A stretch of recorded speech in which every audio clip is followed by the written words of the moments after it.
Eto na yung second batch ng scented candles na in-order ko para sa aking mga ka-workmate.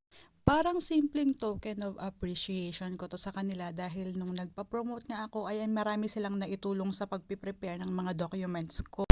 At dahil nga low budget ako ngayon dahil sobrang gastos ng mga pag-aasikaso ng mga papers na yon, pasok na pasok sa budget ko itong mga scented candles na ito. Sa murang halaga lang ang dami kong nabili para sa 15 na katao or 15 na workmates. Tingnan mo naman yung mga boxes, no? Hindi nakakahiyang ipangregalo at hindi na ako magra-wrap or magbabalot pa dahil nga ang gaganda ng mga design. At after kong ipamigay ito, magkukulik din ako ng mga pangsarili kong scented candles kasi ang cute nilang ipang home decor kahit hindi ko ginagamit. Kung may mga okasyon kayo, pwede mo rin itong i-consider na pang giveaway at pang souvenir. Alam mo ba, ever since na promote ko to, ang dami talaga nang nag-check out.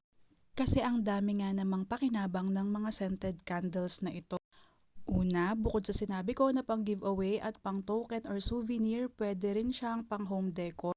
Pangalawa, perfect siya sa mga nagdi-devotion or nagjo-journal dahil nagbibigay siya ng calmness and clarity habang tayo ay nagjo-journal or nagdi-devotion.